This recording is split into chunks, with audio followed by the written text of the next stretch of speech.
Alright, so I'm back, and today, the last part of the Star Wars trilogy, the original Star Wars trilogy, Return of the Jedi. And again, like the other ones, I've got it's got the Lucas version and the theatrical version. And yeah, yeah, I kind of mentioned this in the previous review of Empire Strikes Back that, everyone says Empire Strikes Back is the best movie of the trilogy.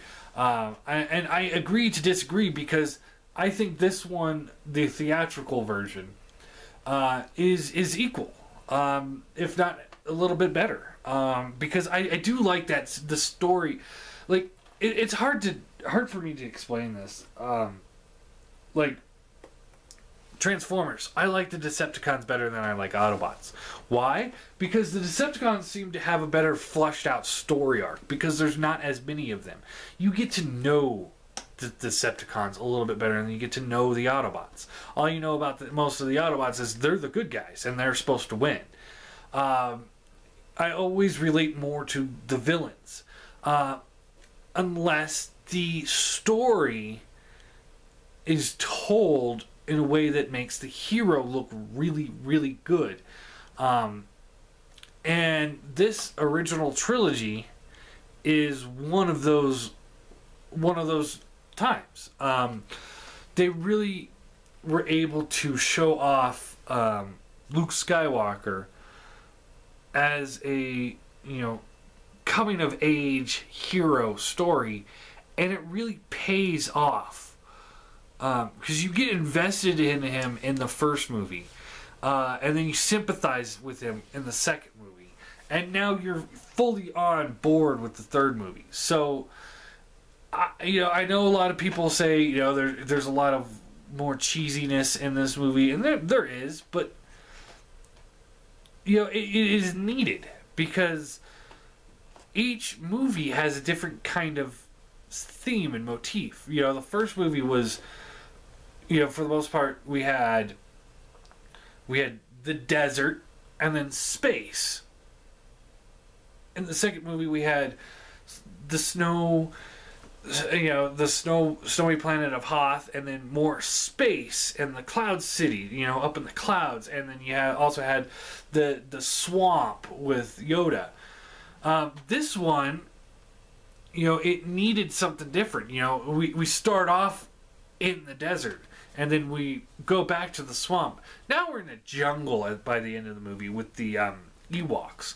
And, people say that Ewoks are lame and stuff like that, and they're, just little teddy bears, but I enjoy them. I mean, I didn't have a problem with them growing up. So I still don't have a problem with them now.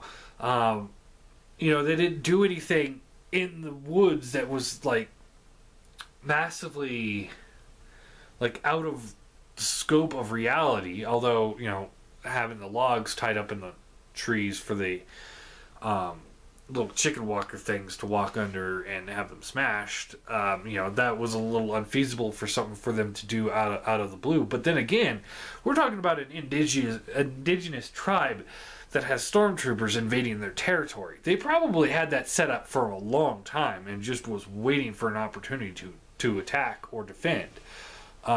Because they don't seem like a stupid creature. They have their own language.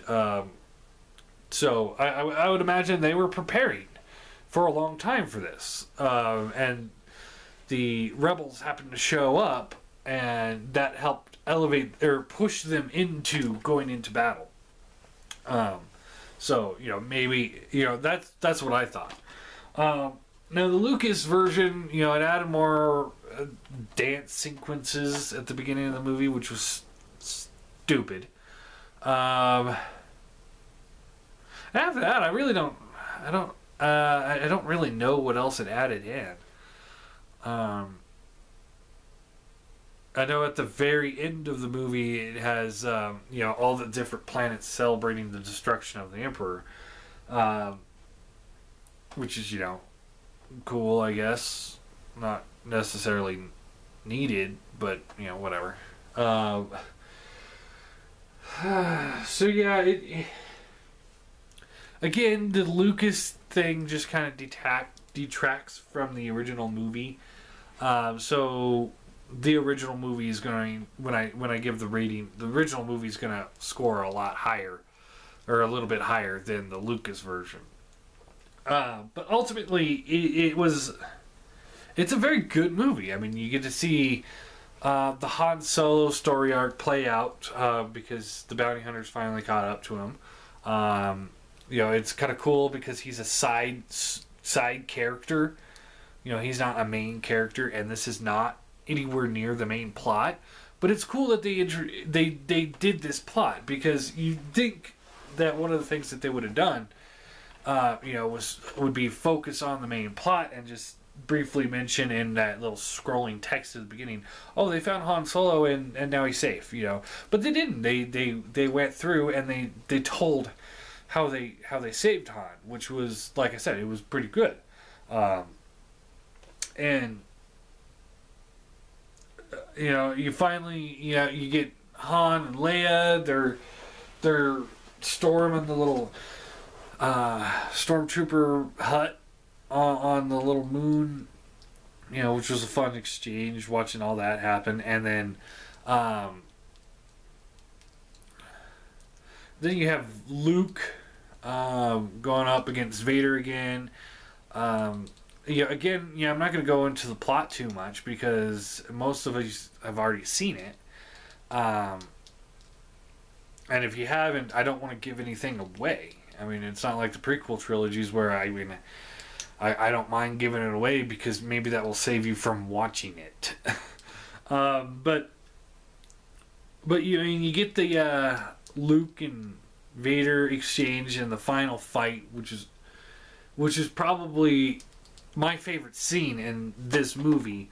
And I even like it better than the Empire Strikes Back fight, because in that fight they it's clear that Vader is stronger than Luke, and so it's kind of like the big kid picking on the little kid. Where in this one they were much more equal, so it was really good. I really enjoyed that fight exchange, the whole father-son dynamic and stuff like that. And then you got Palpatine in the background laughing hysterically. Making such a great villain. I mean, honestly, he was really one of the best villains of all time because of this series and the prequel series.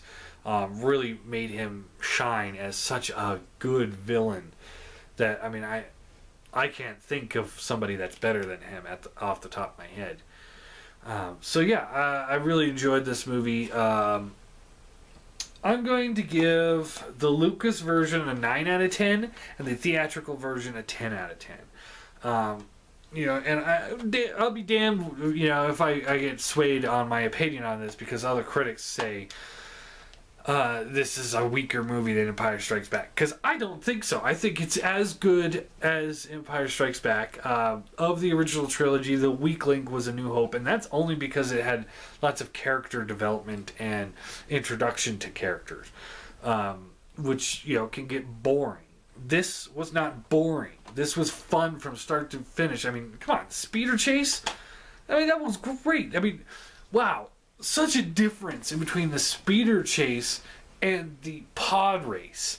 The speeder, obviously that's kind of what he was going for with the pod race, to have something similar to the speeder chase. But really, the speed, they get on there and just like, poof, and they're gone. I mean, they're going so fast and just zipping through the trees, and it's just like, good Lord, somebody's going to get hurt. A lot of people do get hurt. And it's just great. It's a fun little adventure. So all in all, I've given ratings to all these things. So my final thoughts on the prequel trilogy is, if you're a huge Star Wars fan, watch it. Don't expect much from it. It's there. There's no way around it at this point. It's already there. my final thoughts on the original trilogy, though. This is a must-watch. If you haven't watched it, I couldn't find the widescreen version of this one. I had to get widescreen after all the other... Or these ones are all widescreen, and this one was full screen. And all my prequel trilogies are widescreen, so I've got one full screen, and it kind of bugs me, but it's not that bad. Anyway, these are a must-watch if you're a sci-fi fan.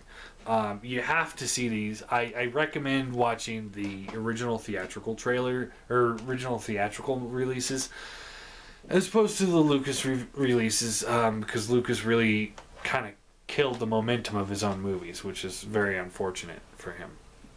But yeah.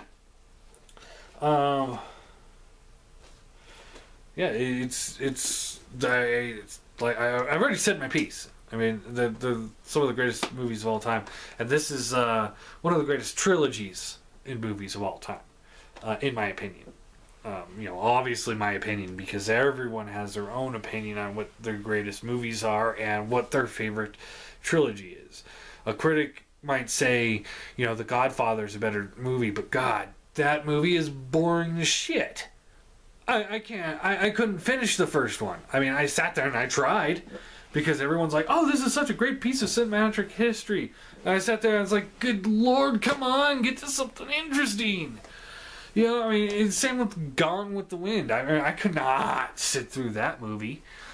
So I always like laugh at the choices that the Academy Awards choose to win, Oscars and stuff like that, because it's like, honestly, some of these movies are fucking stupid. Like, There Will Be Blood. Oh my God, that movie was lame. I watched the entire thing and I'm just sitting there, I'm like, really? The whole movie is going to be about this guy, this crabby old man, digging for oil and talking about digging for oil, and then talking about the talking of the digging for oil. Oh my God, why in the hell would they say this is one of the best movies of all time? No. I mean, I understand. Daniel Day-Lewis did an amazing job as an actor in there, and he did a very good job. But still, the movie fucking blew. Same with that movie Sideways. Everyone said that one was great. I walked out. I was in the theater, and that was like one of the 3 times, I think 3? No. Let's see.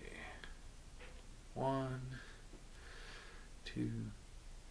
Yeah, one of the 3 times I actually got up and walked out of a movie because I just could not stand it any longer. It was absolutely dreadful.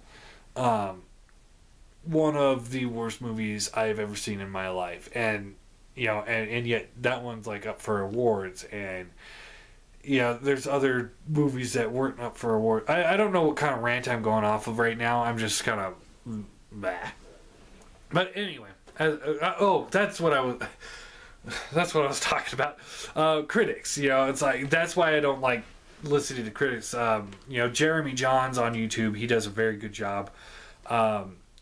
Being unbiased. Well, he's biased.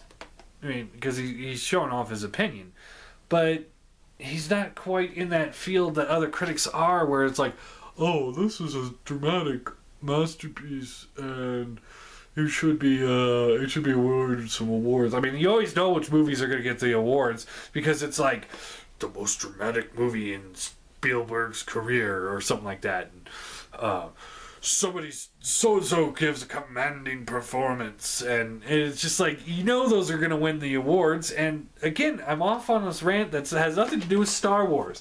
Okay, anyway, I highly recommend Star Wars. I'm going to shut up now. Maybe I'll do a rant of the week on the Academy Awards, because I think they're fucking bullshit. But yeah, Star Wars. Great movies.